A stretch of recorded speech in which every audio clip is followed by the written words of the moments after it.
Bisa bahasa Inggris dari lagu Reckless by Madison Beer. By the way, kalian tahu nggak lagu Reckless ini yang mana sih? Yang ini nih ya. Hey, this is a story I hate, and telling it might make me break, but I'll tell it anyway. This chapter's about how you said there was nobody else. Oh, oke, yang itu aja ya. Lebih baik sekarang kita lanjut aja belajar bahasa Inggris, entah itu tenses, bentuk kalimat verbal atau nominal, liriknya, cara bacanya, dan lain sebagainya. Check this out. Oke, sekarang kita ke lirik yang pertama. Di lirik yang pertama terdapat kalimat Hey, this is a story I hate. Hey, ini adalah sebuah cerita yang ku benci. This is a story merupakan kalimat nominal karena di situ terdapat to be is dan disandingkan dengan kata demonstratif pronoun dalam bentuk this. This artinya ini. Ini digunakan untuk menunjukkan suatu objek ataupun benda yang jumlahnya satu dan dekat dengan si pembicara. Jadi kita bisa gunakan this is. This is a story. A story merupakan kata benda ataupun objek dalam lirik ini ya. I hate, yang ku benci.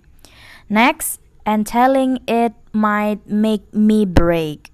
Dan menceritakan ini dapat membuatku hancur. Telling it, menceritakannya. It di sini merujuk kepada story yang tadi lirik sebelumnya, dan telling. Kenapa ada telling di situ? Untuk menempatkan suatu kata kerja di awal, kalian bisa menambahkan ing ya.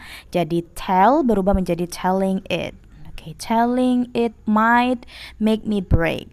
Might merupakan bentuk past ataupun bentuk lampau dari may, dan might juga di sini berarti dapat ya. Make me break, membuatku. Me sebagai objek pronoun dan break di sini saya artikan sebagai hancur. Here we go. Sekarang kita ke lirik selanjutnya. But I'll tell it anyway. Jadi I will ini bisa disingkat menjadi I'll. Jangan lupa setelah will harus ada kata kerja dalam bentuk verb 1. Tell di sini ya. But I'll tell it anyway. Tapi aku akan tetap menceritakannya. Apa yang diceritakan? Story yang tadi. But I will tell it anyway. This chapter's about. Bab ini adalah tentang. This chapter is about. Jadi chapters merupakan singkatan dari chapter is about. Kenapa pakai is? Karena babnya tunggal ya, dalam bentuk tunggal. Chapter is about. Sekarang kita lanjut ke lirik selanjutnya. How you said there was nobody else. Bagaimana kamu berkata tidak ada seorang pun selain aku. How you said. Bagaimana kamu berkata. Said di sini sebagai kata kerja bentuk past tense. Jadi berasal dari kata kerja say, said, said yang artinya berkata. There was. Was di sini sebagai to be dalam bentuk past tense. Karena mengacu kepada there was. Jadi bentuknya tunggal ya. There was nobody else. Nobody, tak ada seorang pun. Nobody else, tak ada seorang pun selain aku. There was nobody else di sini merupakan kalimat nominal karena di situ terdapat to be dalam bentuk past tense. Next ada then you got up and went to her house. Kemudian kamu bergegas dan pergi ke rumahnya. Then berarti kemudian, you got up and went to her house. Di sini terdapat dua kata kerja dalam bentuk simple past. Ada got up dari kata kerja get up menjadi got up. Next ada went to her house. Went merupakan kata kerja bentuk kedua dari go. Go, went, gone. Sudah jelas ya? Jadi untuk lirik ini termasuk kalimat verbal karena terdapat dua kata kerja. Jelas kata kerjanya di sini ya, ada got up and went. Got up sendiri bisa kalian artikan sebagai bangun, tapi di sini saya paskan dengan liriknya, jadi artinya bisa beranjak ataupun bergegas. Jadi seperti itu ya. Nah, kan tadi si cowoknya tuh bergegas dan pergi ke rumahnya. Di sini lirik selanjutnya adalah you guys always left me out. Kalian selalu meninggalkanku. You guys always left me out. Di sini terdapat phrasal verb leave out yang berarti meninggalkan ataupun mengacuhkan, tidak menggubris ya. Di sini juga bisa sesuai konteksnya.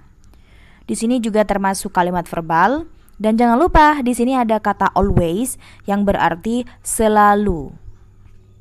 Left out termasuk kata kerja ataupun phrasal verb dalam bentuk past tense ya. Jadi dari kata leave out menjadi left out. Di sini juga terdapat adverb of frequency seperti yang sudah saya bilang, always termasuk ke dalam adverb of frequency yang berarti selalu. Jadi selalu banget nih ninggalin si cewek ini. Sekarang kita menuju ke lirik pamungkas dari Mbak Madison Beer. I still have the letter you wrote when you told me. Saya masih punya surat yang sudah kau tulis ketika kamu berkata. I still have the letter. Saya masih punya suratnya. You wrote when you told me. Wrote di sini merupakan bentuk past tense. Kata kerja bentuk past tense dari write, wrote, written. When you told me, ketika kamu berkata kepadaku. Told merupakan kata kerja bentuk kedua dari tell, told, told. That I was the only girl. Bahwasanya saya adalah satu-satunya gadis, only, yang berarti satu-satunya. I was the only girl. Termasuk kalimat nominal karena di situ terdapat to be was untuk subject pronoun I. I was the only girl.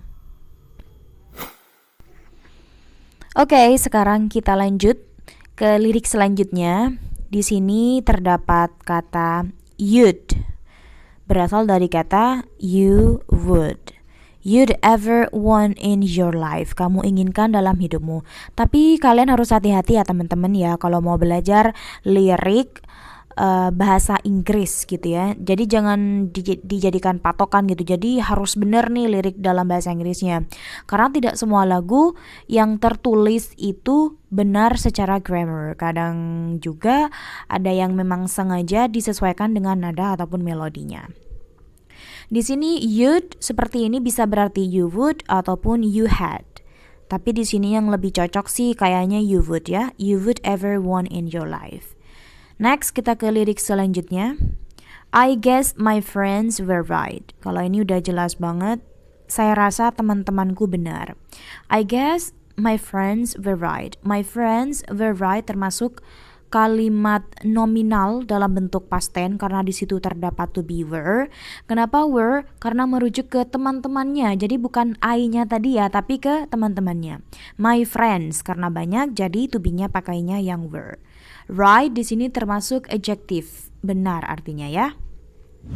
Kita ke lirik selanjutnya. Each day goes by and each night I cry.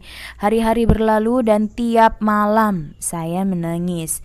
Each day goes by merupakan ungkapan yang tepat kalau kalian ingin mengungkapkan siang dan malam berlalu, hari-hari berlalu. Kalian bisa pakai ini ya. Each day goes by. And each night I cry. Each night I cry. Tiap malam saya menangis. Di sini terdapat dua kata kerja ya. Yang satunya bentuk phrasal verb dan yang satunya murni verb. Goes by di sini termasuk phrasal verb yang artinya berlalu ataupun berganti. Sedangkan cry artinya menangis. Each day goes by and each night I cry. Termasuk kalimat verbal ya dua-duanya.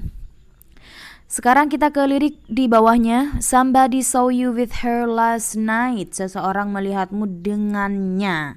Dengannya, nyanya siapa? Otomatis teman yang tadi itu ya, teman si cowok gitu. Somebody saw you with her last night. Last night termasuk time signal untuk tenses past tense ataupun untuk tenses yang bentuknya terjadi di masa lampau. Last night.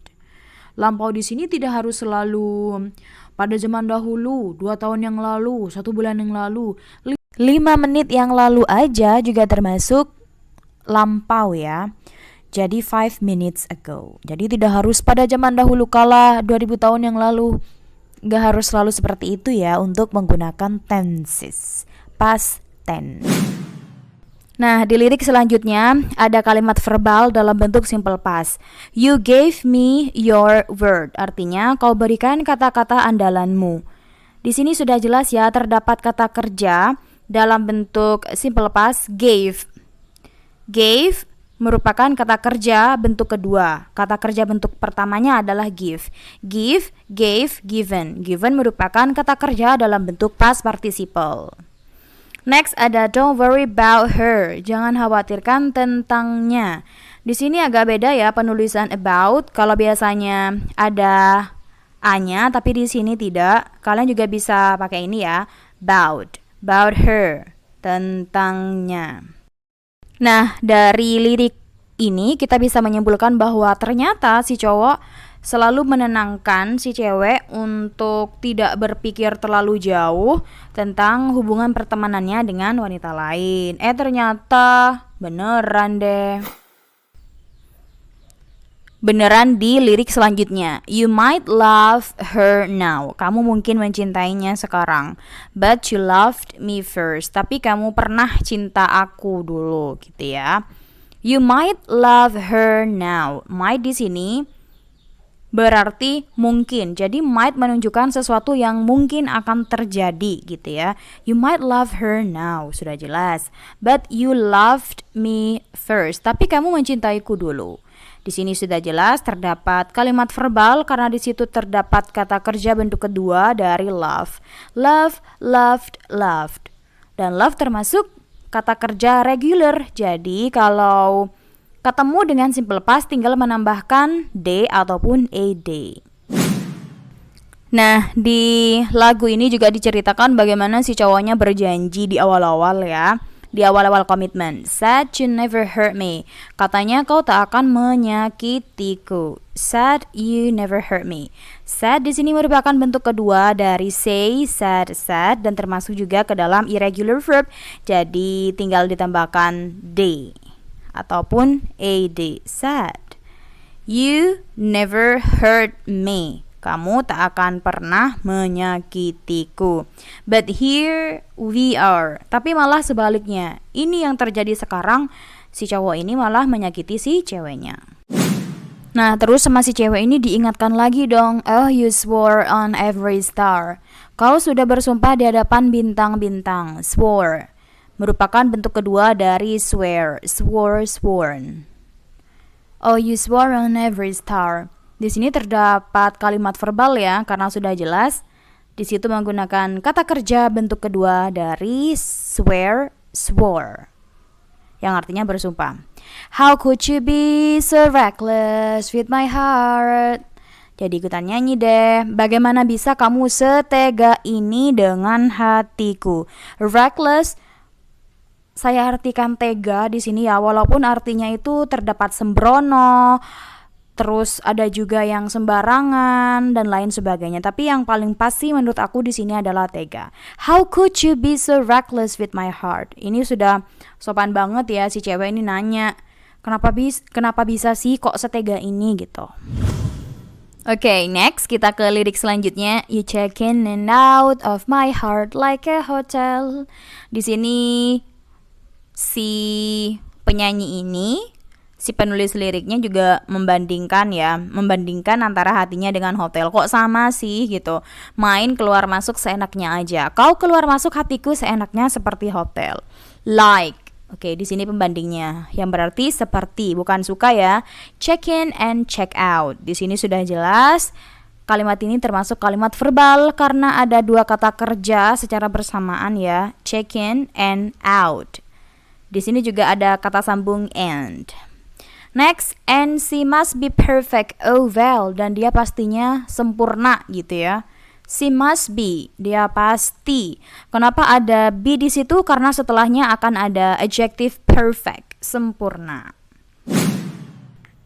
Nah, karena mungkin sudah kesel, Jadi di sini terdapat kalimat verbal I hope you both go to hell. Semoga saja kalian sengsara, semoga saja kalian menderita gitu ya. Walaupun artinya bisa diartikan seperti ini. Aku harap kalian berdua pergi aja ke neraka gitu. Saking dari keselnya mungkin. Nah, kita ke lirik selanjutnya ya. Ini lirik udah mau habis. Hey, this is a story I hate, but I told it to cope with the pain.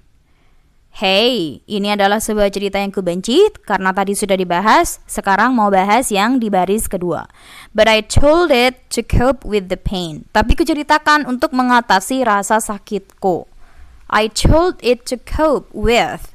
Cope with. Nah, di sini ada gandengannya, teman-teman. Jadi di bahasa Inggris itu ada beberapa kata yang gandengannya memang ini gitu. Seperti cope with, addicted to, different to, seperti itu. Jadi cope gandengannya adalah with, yang artinya mengatasi ataupun menguasai. Pain di sini kedudukannya sebagai noun, rasa sakit ya. Sedangkan untuk adjektifnya sendiri ada painful. Nah, seperti itu yang artinya sakit banget, painful.